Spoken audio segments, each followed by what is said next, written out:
This is Cruise Radio. I cruise a lot, and I always sail with travel insurance. You should too. Get a free quote today at tripinsurance.com. Here we go. Broadcasting from the tripinsurance.com studios in Jacksonville, Florida. This is Cruise Radio. Hey, how's it going? My name is Doug Parker. Thank you so much for checking out this episode of Cruise Radio. Very happy to have you here, my friend.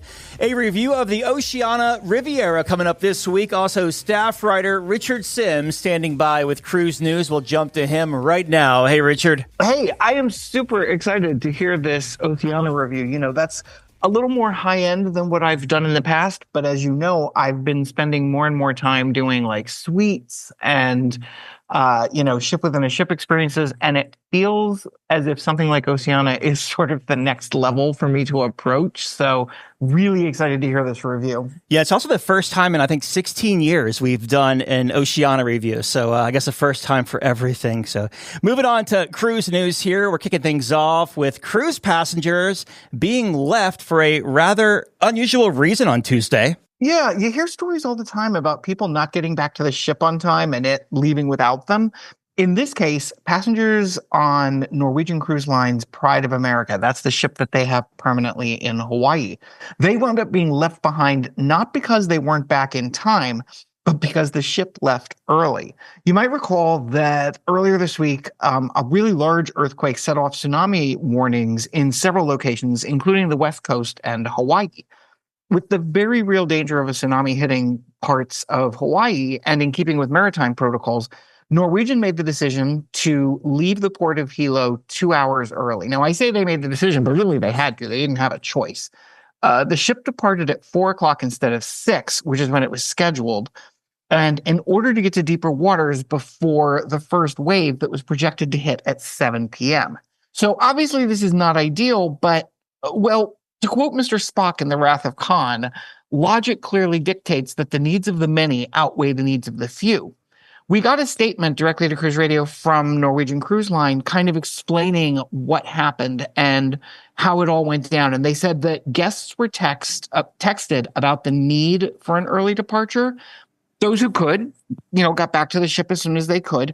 Those who were on Norwegian excursions and weren't able to get back to the ship in time were moved to higher ground, including a high school, which had been designated a safe area. Once the tsunami warning was lifted, various areas began opening up, but the port of Hilo requires a safety inspection before it can be cleared to reopen. Now, as we're recording this, NCList was awaiting word that the port had been cleared and that they could go back. And once it's reopened, they will go back and they will pick up those who were, I hate saying left behind. I mean, yes, they were left behind, but not in the way that we usually refer to it. But they're going to go back, get those passengers and bring them back on board. So hopefully by the time you're listening to this, hopefully everyone will be back on board and the ship will resume its sailing. And speaking of NCL, they're making waves here on the East Coast. Yeah, that's right. It looks as if the Battle of the Cruise Line water parks is heating up. In a not entirely surprising move, Norwegian Cruise Line has announced that they're developing a 6-acre water park designed to allow them to compete with Royal Caribbean's Perfect Day, Carnival's newly opened Celebration Key. I mean, not like Norwegian sold it as this is our effort to compete with them, but it is basically what they're doing. It's what all the cruise lines are doing now. So we're looking at it welcoming guests in about a year. It'll be called Great Tides, and it's slated to open during the summer of 2026. It's going to feature exactly what you'd expect, including 19 water slides, both, the kind that are very big and very scary and the bottom drops out, and sort of more family-friendly slides. They're also going to have what sounds like an absolutely terrifying cliff jumping experience. But my favorite part of what they're planning is, well, people will likely call it a lazy river, but Norwegian's calling it a dynamic river.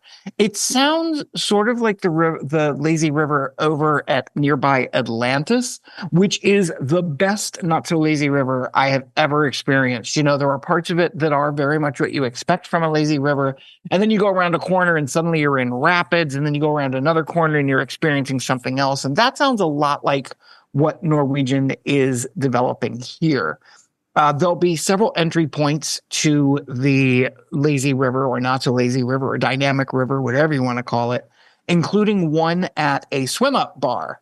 There's also going to be family friendly areas as well as what's described as a mini race course with something called jet carts. I guess these are a combination of go-karts and jet skis, which sounds like so much fun and absolutely terrifying at the exact same time. The whole project is in addition to the already announced expansions, which include like a big heated pool and cabanas you can rent. And of course, they're in the process of building a pier, which will mean no more tendering. So clearly they are wanting to be considered a major player in the private island wars. I can't picture you enjoying a lazy river, but then again, I can also picture you like in an inner tube with zinc sunscreen on your nose, holding a drink, just floating down the river. 100%. One of my favorite days ever was a few years ago. Friends and I were at Walt Disney World, and we went to, I can't remember which of the two parks because we've been to both of them. And we probably spent 3 hours just going around and around and around, and someone would hand us drinks. And yeah, that is my idea of heaven. Okay. If you're someone who likes to plan way ahead, MSC has revealed what ship will be where through the summer of 27. Yeah, it feels as if we're seeing cruise lines roll out news about ports and itineraries way early than they did in the past. And it will surprise absolutely no one to hear that that is happening, and there's a financial reason for doing so. The earlier they announce itineraries, the earlier they can open those itineraries for booking, which means they get your deposits and put them in their bank accounts instead of your bank account, and they can earn interest on that all the sooner. So, why have you booked something for 6 months from now when they can have you book something 2 years from now and have that deposit money in their account for all of that time? Anyway, only a few short years ago, MSC wasn't really on the radar of most American cruisers, but they've made a big push over the past few years, and that's continuing as we move forward. I'm not going to get into the weeds with like all the different itineraries and all that. That's just more than anybody wants. But in the summer of 27, they're going to have these are the ships that'll be where around the United States. They'll have the Seaside and World America sailing out of Miami. They'll have the Seashore and Grandiosa sailing out of Port Canaveral. The Seascape will be sailing out of Galveston, and Poisa will be doing Alaska sailings out of Seattle. There's a bunch of different itineraries. Some are short, some are long. That's the new thing now is make sure to have, it used to be that basically 7 days was the traditional cruise. No more. Now, if you want to do a 3-day cruise, somebody's got you covered. And same thing here. There's 3 days, 16 days, and everything in between. The one thing you don't see on this schedule for the summer of 2027 is a ship sailing out of New York City, which is, of course, a disappointment to me since that's my home port. They were sailing year-round out of New York City, and they made a big deal about it when they came to Brooklyn with the Meraviglia. And I've actually been able to sail out of there twice on that ship.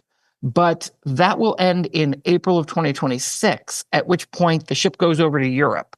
No word on if they're going to move another ship to New York City or if they're just sort of like giving up that port. I'm hoping that they just haven't decided exactly what to put there yet, but only time will tell. And there's a little bit of a mystery surrounding a death aboard a Carnival Cruise Line ship.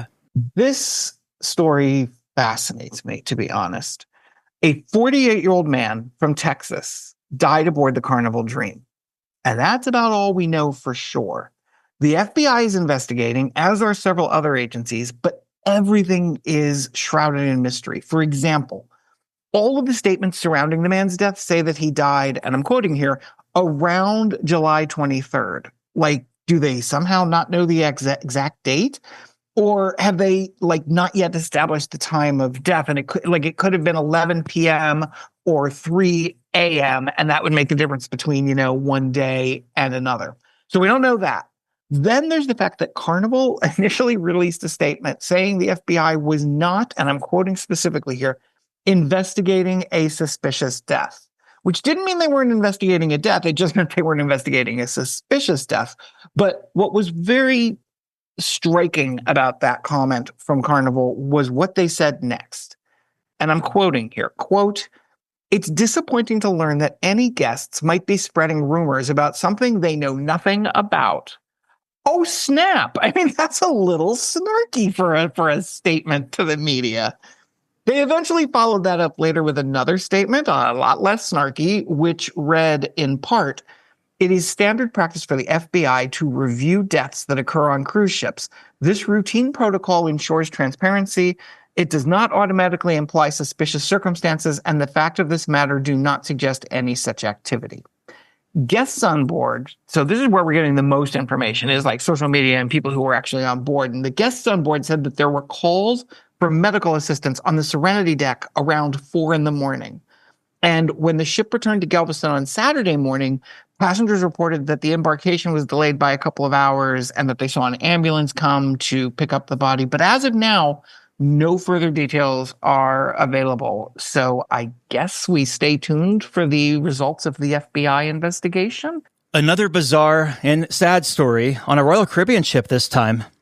I feel like we're doing some kind of weird true crime podcast today, which, I mean, they're all the rage. But anyway, in this case, this is a very sad story. But again, we're getting mixed messages on it.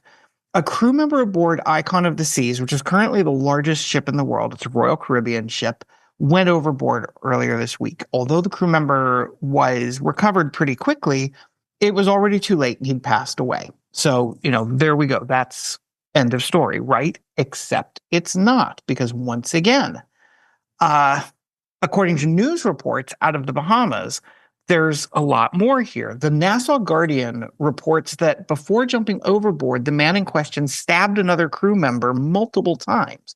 The paper reported that the female victim survived the attacks and it was in stable condition. Royal Caribbean released a statement about the man who'd gone overboard, but no details, citing the privacy of those involved, and no mention of, the fact that another person seems to have been involved, that there seems to have been a stabbing here. It's a little bit odd. I think that the situation would be different if the crew member had stabbed a passenger. I think they would definitely have had to comment on it in that case. But it feels as if, because it's a crew member, it's a little bit easier, not to necessarily address it. But again, it's very odd to have a story come out like this and be so incomplete. And it doesn't necessarily do a lot there are people out there who think that, and I can sometimes be one of them, who think that the cruise lines work very hard to cover certain things up. They don't necessarily want all the details of everything out there. And, they put the best spin on everything that they possibly can, which is a human thing to do. Everybody does that. But it doesn't do them a lot of good to cover things up that are then being reported by legit news outlets. It's, you've got the Nassau, in this case, the Nassau Guardian out there saying, yeah, no, there's more to this story. And then the cruise line not responding to that. I don't know. I just think that's not necessarily the best PR move. Yeah, sometimes silence says it all, though. Mm-hmm. That's very true. Wrapping it up with another incident aboard. Gosh, what's happening on Icon of the Seas here? Right? I recently heard a saying, which I think really applies to this story. Play stupid games, win stupid prizes. In this case, the stupid game found a passenger on Icon of the Seas leaning over the edge of the infinity pool, apparently trying to retrieve a pair of sunglasses they'd lost. They leaned over too far, and as the viral video of the incident shows, they fell over the edge of the infinity pool. Now, there were a lot of reports all over the internet, especially on Instagram and Twitter and places like that, where people who knew nothing about it said that this guy fell over the edge of the infinity pool, and some people said he died. Others said he crashed into people on the deck below, blah, blah, blah. None of that is true. The reality is that, like all infinity pools, this one had sort of a gutter a few feet below the edge. It's designed so that, it's an infinity pool, so water flows over the edge of it, gives it like a waterfall look. It's a very cool thing. The water falls over the edge into a gutter and then gets recycled back into the pool. It's almost like with a fountain. That gutter is, a few feet wide, and luckily it was wide enough that this guy basically fell into it. There's also a glass wall over, where the gutter is. So he sort of fell between the wall of the infinity pool and the glass of the protective shield. So he's very lucky. I mean, this could have gone the other way. Those reports about him, being dead or falling on people below could very easily have come true. But so reaching for the sunglasses was the stupid game, and the stupid prize was getting to be the star of a viral video because of your kind of moronic actions. These three stories remind me of the comments I get sometimes on Cruise News Today. Oh, you missed this story, or that's old news. But it reminds me of, like, I get a tip on the tip line saying this story. Until I can verify it with an actual official entity, whether it's the cruise line, the FBI, or someone else, or if I see it with my own eyes, then I will run the story. But I don't care to be first. I care to be right, 100%. And it's interesting because I was just having this conversation earlier today about mainstream news. There was, as people no doubt have heard, there was a shooting in New York City earlier this week in a building. And because of the 24-hour news cycle, the first reports out there, because they have to say something. And so they're babbling and they're just giving all kinds of information that later turns out to be wrong. And I think that's something that you and I both work really hard not to do, is give bad information. We would rather take the time and give people the right information. I mean, don't worry, I'm still going to babble, but I'm just going to be babbling with good information instead of bad information. All right, man. I know you have a hard stop today. Thank you so much. Thanks. Can't wait to hear this review. The world is constantly changing. Your place for news is still the same. Online and on demand at cruiseradio.net. A big question we get at Cruise Radio is, how do I know if I need trip insurance? Simple answer. If you're getting on a plane, taking a road trip, or getting on a cruise ship, you need to have travel insurance. Hey, it's Doug Parker from my friends at tripinsurance.com. Not only does tripinsurance.com protect your vacation investment, but it also gives you peace of mind in case anything were to go wrong on your trip. How do they do it? They offer 3 different types of trip insurance policies. Good, better, and best. One policy for every vacation budget. But it doesn't just stop there. They're up to 40% lower when you shop around on other comparison sites. Plus, tripinsurance.com offers 24-hour customer support before, during, and after your trip, online claims assistance, and travel alerts to let you know what's going on at your destination. But find out for yourself. Check out tripinsurance.com. Have a tip or a lead on a news story? Let us know. Email tips@cruiseradio.net. Bob just returned from an 8-night sailing on the Oceania Riviera. It was from Whitter, Alaska, so up north on there, kind of close to Anchorage, all the way down to Vancouver, Canada.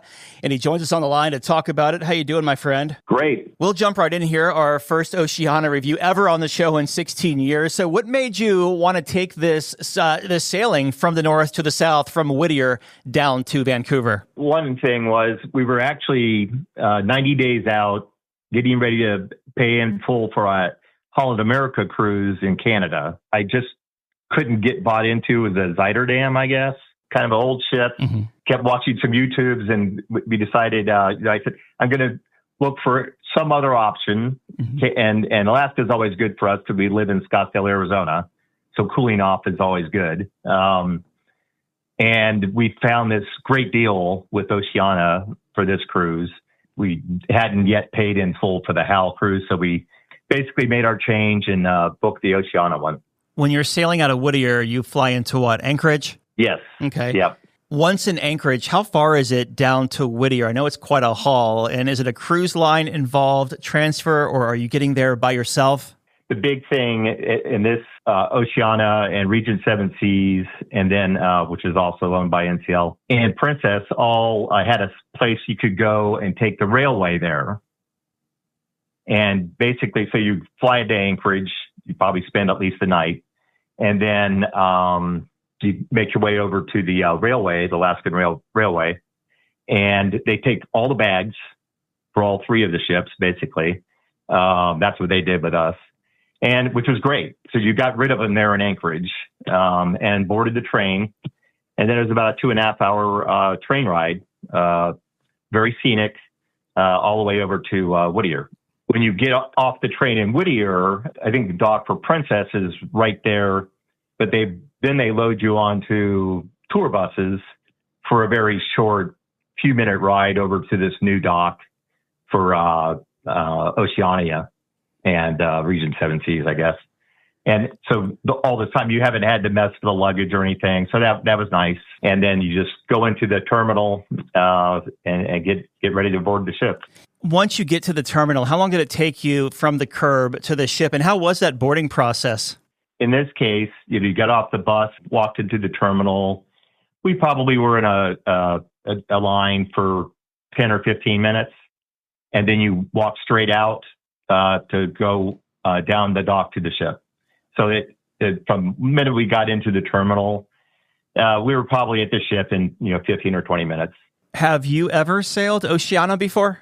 No, we haven't. We've done a lot of Princess, and we've done Celebrity years ago, Royal Caribbean and Carnival, that kind of thing. But we haven't done a ship this small. Okay, yeah, I asked you that because you walk on board the ship, and much different than other ships. What did you think? Well, first, we were almost freezing because it was almost sleeting rain, and there was no covering. So you had to kind of skedaddle down the dock a bit. We got on, and then you didn't see much yet. Crew were directing you this way and that way. And their big thing was getting you to your muster station meeting area.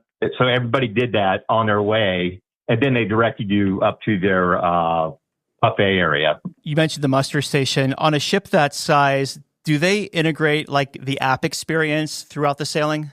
Yeah, a little bit. You got to watch a little video, confirm that you saw it. And then so when you got on the ship, they made sure they knew where your cabin, like they got your cabin, and then directed you to where your muster station was. You check in, and then they put you on an elevator to go up to the buffet area.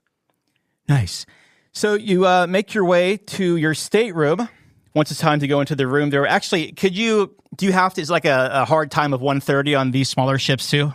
It was pretty much, I think, when people got there, because you could take cars from Anchorage, you could take a tour bus, you could take the train. So I think it's whenever you arrive there, they just process you through. Gotcha. So what kind of stateroom did you have through this 8-night sailing, and what did you think of it? Yeah, it was they called it a concierge deluxe veranda. Well, I wouldn't call it big. I'd say it's kind of average in size. It was finished nicer than anything we've seen. Just every bit of it. The bathrooms, the bed, the linens, the furnishings, the art, just really top notch. I don't think I've mentioned this yet, but this is a smaller ship, like 800 feet, 1,200 passengers, and launched in 2012. Were the amenities modernized? Yes. And it had been redone, I think, 3 years ago, maybe. So everything was really up to date and very nice. It had all the, USBs and your choice of, there was plenty of plugs, and by the bed and by the desk. I think bathroom only had one plug because my wife made a comment about trying to plug in a hairdryer there. So there you go. Let's talk about food on the Oceania Riviera. We'll start at the Terrace Cafe, which is the buffet for this ship. Well, the food was great. We had, I think, one dinner, and I think we just ordered maybe the wrong thing, but everything else was excellent. Really good choices. And then if you start with just the Terrace Cafe itself, it's not enormous, but the seating's very nice. It's very comfy. And everybody, if you ever go in, like there was a few days because of weather where it was super busy, it only took a minute to find a table, and people cleared it off, cleaned it up. And then while you went through your meal, like you would go up and get food, and they served it to you on your plate. But every time you finished something, needed a refill, they were right there taking care of it. I mean, it was just, the service was fantastic. And the food choices were great. There was plenty of choices. All the normal stuff you expect, the salads and soups, and then they had like carving stations and pizza, all of that. And then on top of it, you actually got, they had Humphrey's Slocum ice cream. I guess that's a very high-end ice cream place out of San Francisco with new flavors every day. That was a highlight for a lot of people.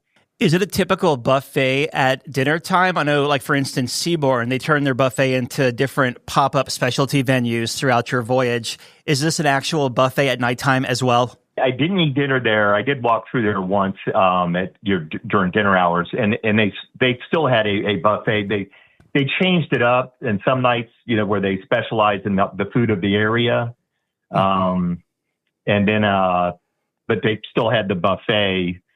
And I hate calling it a buffet because it was much nicer than your normal buffet. And there was no long line trying to get to certain items. People were so adult and proper on the ship. It was such a refreshing experience. And they had a lot of sushi options as well.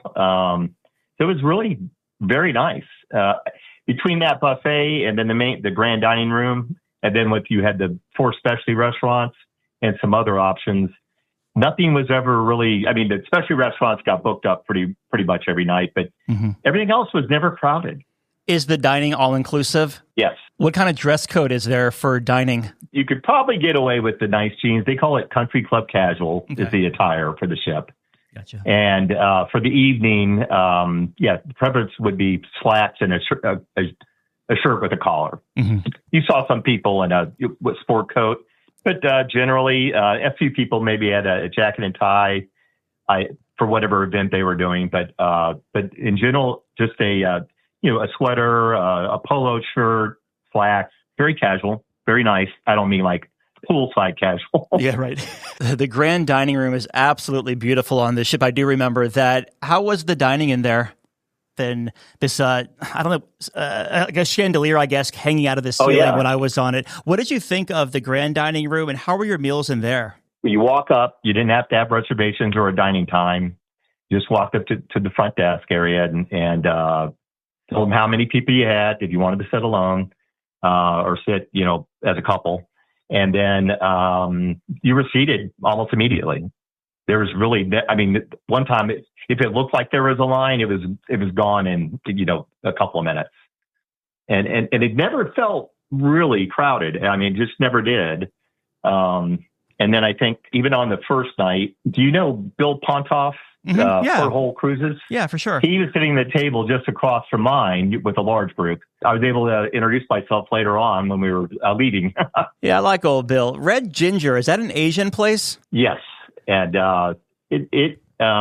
while it seemed like before the trip, when we watched stuff about it, watching some YouTubes and getting information, that a lot of people really love that place. It's very nice. If I could say anything about the trip that we didn't enjoy, was probably that dinner at Red Ginger, and it just whatever didn't work. I don't think the food we got was what we expected, and They were a little busy closing up shop. We had a lot of late dining times because we booked our cruise sort of late.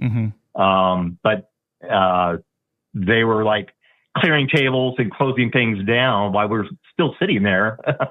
And we weren't alone. There was a number of other people in the restaurant, but that was probably the only part of the trip that we didn't enjoy. That's a shame because this menu looks really good.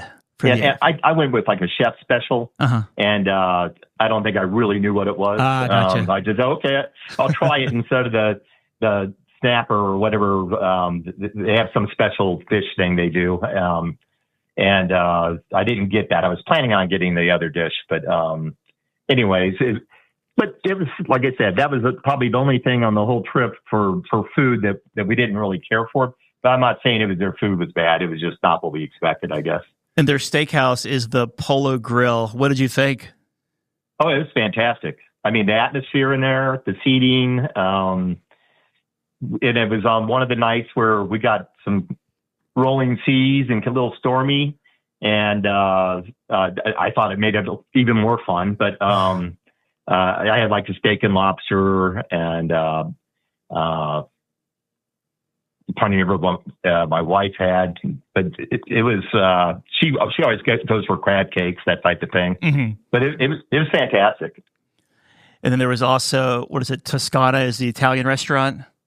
Yes, and she had a seafood lobster pasta dish. I had a veal chop. It was very good. I think I could have maybe I normally go with like Osabuco or something like that, and I didn't.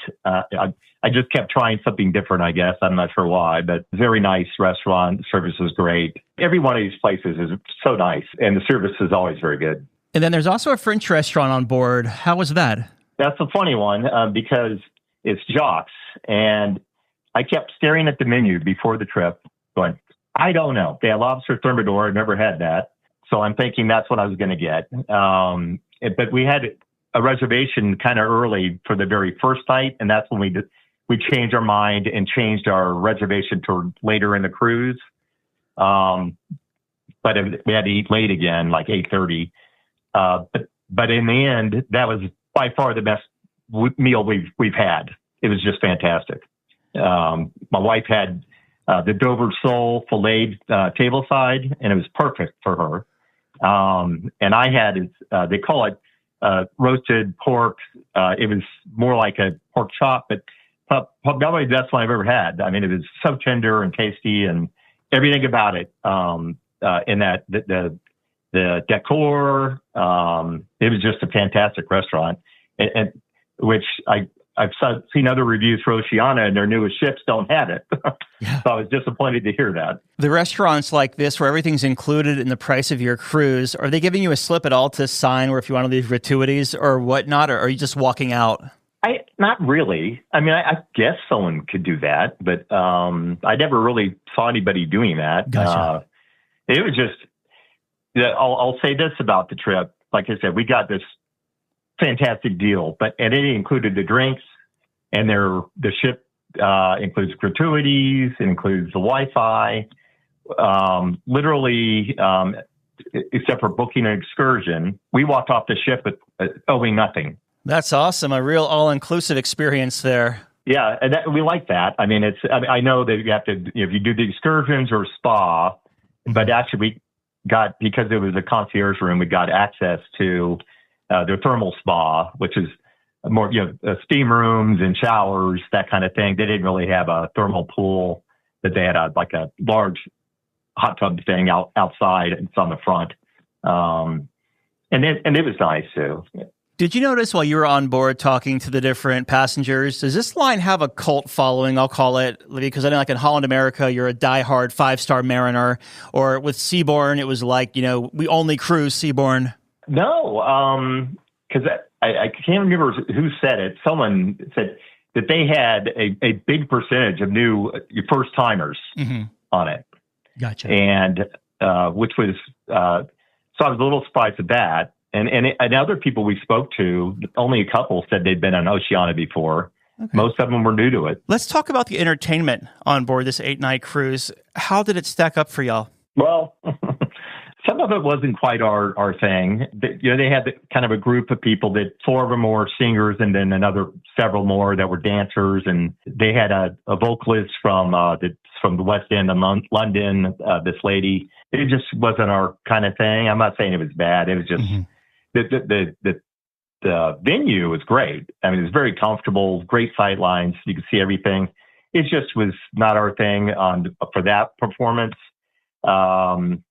There was something more, maybe a little more interesting, is the cruise director had a little TV show every morning that you could see it like in your cabin and watch it.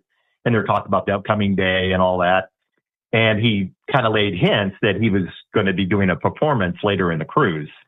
And all I could think of was, oh boy, this might get really uncomfortable or embarrassing, because if he can't really sing that well, I mean, he's a cruise director. Right. And then we went and saw it, and it was fantastic. It was very personal about his life. And there's other performers in it, but he was the main guy and the vocalist for most of the singing. And I was shocked how good he was. It was just so surprising. With this ship holding just over 1,200 passengers, how were the sea days as far as crowds and congestion? And did you spend much time outdoors, or was it rather chilly? After we left Whitter, it was pretty decent. We did Hubbard Glacier, and the weather was pretty decent. About halfway through the trip, we did get a lot of weather, cool and very rainy. So we didn't spend much time outside after the first several days. But even with the bad weather, the ship never felt full. Maybe the first full night, not the first day of the cruise, but the second night, where they basically gave free cocktails and wine out to everyone for like a happy hour type thing, and it was all free. I mean, well, we had a drink package, but it was very generous of them, and so that made some of the places a little busy. But the times where you expect, where when everybody's on the ship, like you said, a sea day, the most crowded it was maybe at lunch, in the Terrace Cafe. Mm-hmm. And like you said, even then, you'd walk in, you'd look around for a table, then you'd see someone get up and the staff would have it cleared off, cleaned up, and set for you just while you stood there like a minute or two. So that's probably the biggest crowd we saw when you ran into that kind of thing. How big is the casino on there? It's not bad. I mean, it's obviously it doesn't compare to any of these big ships, but there was probably 40 or 50 slot machines and I think maybe 6 or 7 tables for different card games. Okay. It was, and then probably the one I'm not I don't do casinos much now. I used to years ago, but it had a little bit of smell of smoke, but I didn't really see people smoking much. So, but that's the one place you could go to if you wanted one of their fancy smoking drink things. That's the only place they could make them. So it was a little different. The Seabourn Sojourn had 8 slot machines and 2 tables. I was like, wow, this is a little different. Yeah. As far as the ports of call, you leave Whitter. You mentioned that you went to the glacier first. Yeah, Hubbard Glacier. Okay. And spent the day doing that. They had one excursion where you get on a smaller boat or ship that got closer. Right? We didn't do that, but we've been up there before. And that was a pretty, they have a naturalist and, people, on the speaker kind of telling you stuff and what to look for and, some of the wildlife. It was very nice. Maybe something else to add to that was they have this Horizons Lounge. It's an observation lounge at the top towards the front. Mm-hmm. And it's very large, really well furnished, huge bar. But they also do their tea there every afternoon, which is the best. This is fantastic. When you're tired of being outside, you could come in, and we were still there at the glacier, and they were serving tea. So it was pretty cool. Did you notice if a lot of people did that side excursion at Hubbard Glacier? It wasn't that big of a craft. Yeah. I mean, it maybe, 60, 80 people, maybe something like that. All right. Then after Hubbard Glacier, what was your next port of call? Icy Strait Point, and we were the only ship there. I think someone mentioned that I think NCL's invested in it. Yeah, about 10 years ago they did, yeah. It's looked very new. Mm. When we got a number of people did the whale tours, and they had all these brand new looking craft to go out, and they 6 or 8 of them were docked right there in the morning, right by the ship, and people went and did that. A number of people did that one. We did. We just decided to walk out and walk. There was a beautiful forest walk going up one side. There was a gondola that you could take coming back down towards the dock by the ship. A couple of tourist shops, but nothing like you see, in Ketchikan or Skagway. It was so nice and quiet. And they had a ropes course, and they had a zip line. Like I said, the gondola, a couple of places you could eat, seafood type of thing, some fire pits. It was a very relaxed, quiet, nice time, actually. You mean you didn't do the world's longest zip line? No, we didn't do the zip line. We did the gondola. That was fine. But yeah, I know some people were dying to do the zip line, but it seemed to be most of what the people were interested in there was the whale thing, and we've done that before, so that's why we didn't opt for that. But then it was on to bigger and better places. What was up next? Skagway. What'd you think? That was very good. We've been there several times before, but we did the White Pass Scenic Railway, and it seemed a little pricey for that, but actually what we found out was it was only people on our ship on that train, so it wasn't crowded. People weren't fighting for seats and windows. And I keep coming back to this. To me, this was such a adult and relaxed, unhurried cruise. And even the things that you did with it were always very nice. It was just, everything worked perfectly, and the train was great. And like I said, at first I didn't realize that there was only people from our ship that were doing the train. That's how it ended up being. That's how they book it. When you say pricey for the train, was it north of $179 per person? Yes, it was like 220, something like that. Oh, wow. And I tried to book it separately, and they had it basically. So what ship are you coming in on? Oceania Riviera. Yep, you have to you book it through them.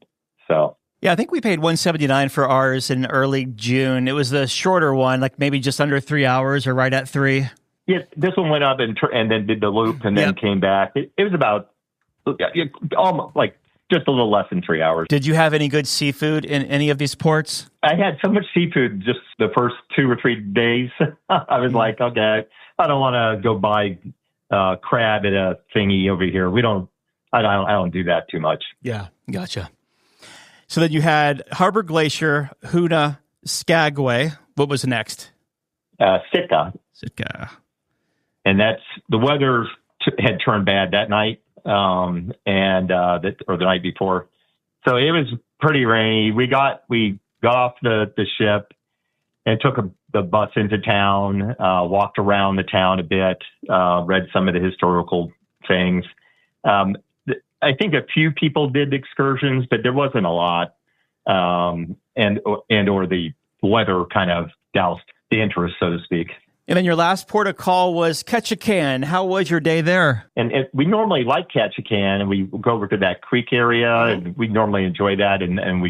I have gotten things to eat over there, or clam chowder or whatever. But it was so pouring rain, we didn't get off. It was just miserable. So we were like, okay, well, we're kind of stuck. That's just the way it goes. So no Juneau on this one? No, they didn't. We've done Juneau in the past, like in that float plane, that type of thing, whale watching. But no, they didn't do Juneau. And that's why I said, if you go back through here on each of these cruises that they had scheduled this summer, they varied in length and they varied in places. So they throw in Juneau on one of them, or Haines, Alaska on another one, that type of thing. The one they threw in on us was Prince Rupert. And I don't know that they said they had much going on in Prince Rupert anyways. Right. After Prince Rupert, you head to Vancouver to wrap the cruise up? Yeah. They did the Inside Passage. They spent a day with that. It was very nice, very calm, very smooth. Weather improved a little bit. And then we got into Vancouver. That's always a nice transit, going through the Inside Passage, especially on a really nice day. It was almost glass, it seemed like. I mean, it was just so quiet, nice. You'd see some whale here and there. It was good. It was very nice. So you're in Vancouver. It's time for disembarkation. How efficient is it with 1,200 people? I think once you got to go, they gave you times or what times you might request, that type of thing. We weren't in a big hurry because our flight wasn't until in the afternoon. But even taking up late time, the area where everybody was in the Martini Bar and Grand Lounge near the atrium, waiting to get off.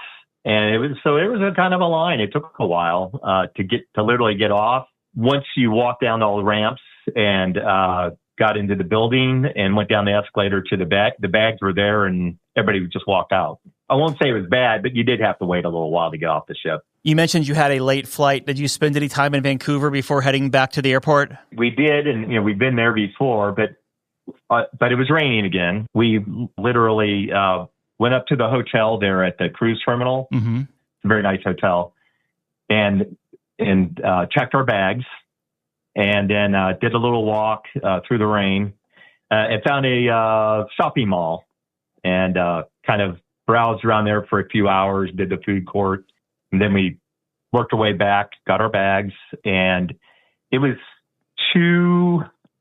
maybe 2.5 blocks to get to the train station that takes you right to the airport. That was a deal. I don't think it even cost $5 for each of us. Way better than the last time we did an Uber or something like that.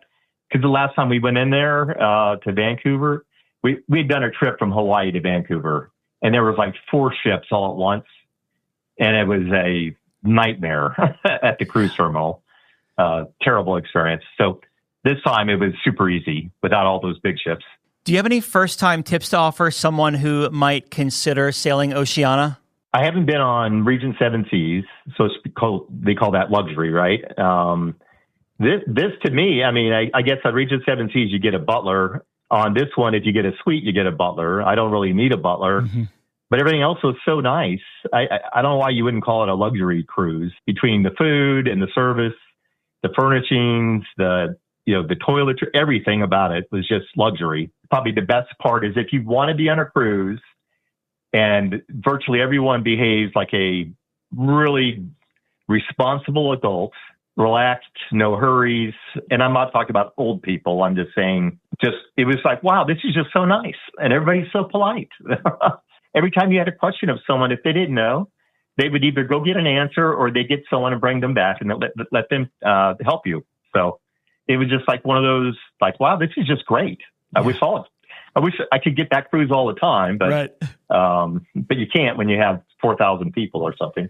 Looking back, what was the biggest highlight for y'all? I think Huna was probably, because we'd been there a few times. I mean, to Alaska, but not Huna or IC Strait Point. I think my expectation was nothing. And it was, again, like it was so nice, not crowded and quiet, and everything was just like the walk through the woods. I guess they had a thing, you could go watch bears, that type of thing, but it was just kind of a neat little place, very untouristy. A little while ago, you mentioned you were initially booked on a Holland America cruise, but you canceled that for this Oceania cruise. For what you paid for this sailing, was the value there? Oh, absolutely. I mean, by far. It was. Do you want me to tell you how much? You don't have to, but if you want to, sure. Well, I don't know if anybody will find this deal, but it was $2,250. Wow. Per person. And that included everything. I mean, not the flights, but that included the drinks, Wi-Fi, gratuities, the 8 nights on the ship, no charges for specialty dining. That, to me, on this ship was just, I don't think you'll find that kind of deal on many of these. Is the train transfer from Anchorage to Whitter part of that? No. And the one thing that Oceania wouldn't do is, if they couldn't put you in their hotel there, not their hotel, but the one they use, Captain Cook, then they would not arrange transfer. You had to do that yourself. That's fair enough. I mean, if you're trying to gather up 1,200 people that probably all of them flew into Anchorage, it could be like herding cats trying to get everyone down to the ship. Well, in closing here, your final thoughts of Oceania Riviera. They really know what they're doing. The other ships or anything like this one is beautiful. The service is so good. The food was great. It was like there wasn't a night where I was going, well, this dinner's not going to be very good or anything like that. I think one night I kept looking at the menu and I ended up just getting some kind of roasted chicken, and even that was fantastic. It was like one of those nights after you've been on a ship for a while, I don't know what I want anymore, But in the end, it was just such a comfortable, relaxing adult. There may have been, I think there was a baby and maybe a 3-year-old on the ship the entire time that we saw. And and putting that together, that was like, I think, grandparents and younger parents, the children's parents, on a family cruise. And there was probably a few people that were maybe college age. And then the rest of them, I would say, were generally in the 50 to 70-ish range. It sounded like an awesome cruise. And anytime a sailing is, 1,200 people, that's bliss in my book. Yeah. And I hadn't done that before. Right. And I was afraid, this may be too small or it may not be enough people. Like, I'm still not sure if I would do a 700 passenger trip, but we are going to try a Viking that has 900, I guess. But we're not into all the attraction stuff that some of the other ships have. But like I said, like Princess, it's kind of, they don't have a whole lot of that stuff either. So we've been talking with Bob about his 8-night sailing on Oceania Riviera from the north to the south. Thank you so much, my friend. Great to have you on. Thank you, Doug. I appreciate you taking the time. All right, Dougie, let's see what we got for you, buddy. Cruise Radio is produced at the tripinsurance.com studios in Jacksonville, Florida. Get cruise news, ship reviews, and money-saving tips every Thursday on Cruise Radio. If you've enjoyed this episode, please subscribe to the show. If you want to help spread the word, give Cruise Radio a 5-star review. Find Cruise Radio where you listen to your favorite podcast or online at cruiseradio.net. I'm your announcer,